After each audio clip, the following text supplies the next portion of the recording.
Offline ക്ലാസ്സും എക്സസൈസും ക്ലീനിങ്ങും എല്ലാം കഴിഞ്ഞ് വന്നപ്പോഴേക്കും ആകെ സമയമായി.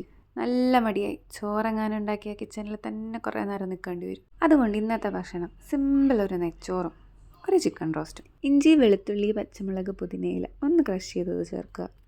ഇനി ഇതിലേക്ക് ഒരു ചിക്കൻ തന്തൂരി പേസ്റ്റ് ചേർക്കുക. ഏത് ബ്രാൻഡായാലും ഓക്കെയാണ്. അടുത്തത് ആവശ്യത്തിന് ഉപ്പ്, പിന്നെ ഒരു സ്പൂൺ മുളക് പൊടിയും, ഒരു അര ടീസ്പൂൺ മഞ്ഞൾപ്പൊടിയും, കുറച്ച് പെരിഞ്ജീരകപ്പൊടിയും, പിന്നെ ഒരു ഹാഫ് ലെമൺ പിഴിഞ്ഞ് ചേർക്കുക. ഇതിൻ്റെ കൂടെ കുറച്ച് തൈര്. റെസ്റ്റ് ചെയ്യാൻ വയ്ക്കാൻ സമയമൊന്നും ഇല്ലാത്തതുകൊണ്ട് നല്ല രീതിയിൽ തന്നെ മിക്സ് ചെയ്യുക. നല്ല രീതിയിൽ മസാല തേച്ച് പിടിപ്പിക്കുക ചിക്കനിലേക്ക്. ഒട്ടും കറിക്കണ്ട, നല്ല ബലപ്രയോഗം തന്നെ നടത്തിക്കോളൂ. ഫ്ലെയിം ഓണാക്കാൻ മറക്കണ്ട. പാൻ വയ്ക്കുക, എണ്ണ ഒഴിക്കുക. ഇനി ചിക്കൻ ചെറവറേന്ന് എടുത്ത് അങ്ങോട്ട് ഇടുക.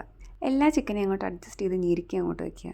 കാരണം 2-3 സെറ്റായിട്ട് ഇടാനുള്ള സമയമൊന്നും നമുക്കില്ലല്ലോ. പാത്രം അടച്ച് വെച്ച് അതിന് മുകളിലൊരു വെയിറ്റും കൂടെ വയ്ക്കുക. സവാളയുടെ സ്കിന്ന് മാറ്റുമ്പോഴൊക്കെ മിക്കവാറും ഈ കറുത്ത പൊടി കാണാറുണ്ട്. ഇതിൻ്റെ പിന്നിലുള്ള സയൻസ് ഒന്നും എനിക്കറിയില്ല. ആ പൊടി കണ്ട ആ പാളിയും കൂടെ കളഞ്ഞിട്ട് നല്ല രീതിയിൽ കഴുകി കട്ട് ചെയ്തെടുക്കുക. 2 സൈഡും നല്ല രീതിയിൽ വേകാനായിട്ട് ചിക്കനെ ഇടയ്ക്കൊന്ന് തിരിച്ചിടുക. എണ്ണ തെളിഞ്ഞ് ചിക്കൻ ഏകദേശം ഒന്ന് വെന്തിട്ടുണ്ട്. നെച്ചോറും റെഡിയാണ്. ഇനി ഒരു ചെറിയ പണി മാത്രമേ ബാക്കിയുള്ളൂ. ഈ ചിക്കനെല്ലാം ഒരു പാത്രത്തിലേക്ക് മാറ്റുക. ഇനി ആവശ്യത്തിന് മാത്രം ഓയിൽ ആ പാനിൽ ബാക്കി വെച്ചിട്ട് ബാക്കി ഓയിലങ്ങ് കളയുക.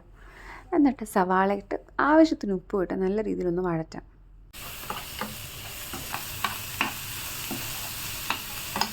അപ്പോൾ നമ്മുടെ സംഭാർ റെഡിയായി കഴിഞ്ഞു. ഇനി നമുക്ക് ചോറിൻ്റെ കൂടെ കൂട്ടി കഴിക്കാം. വയറ് നിറഞ്ഞു കഴിഞ്ഞപ്പോഴാണ് ഇനി ആ പാത്രം എല്ലാം കഴുകണമല്ലോ. ഇതെല്ലാം കഴുകി വെച്ച് കിച്ചണും ക്ലീൻ ചെയ്ത് അടുത്ത പണിയിലേക്ക് കിടക്കുകയാണ്. എൻ്റെ ക്ലാസ് സ്റ്റാർട്ട് ചെയ്യാൻ സമയമായി. ഇനി ഓൺലൈൻ ക്ലാസ്സാണ്. എൻ്റെ കുട്ടികളെല്ലാം റെഡി ആയിട്ടുണ്ട്. Bye, see you in the next video.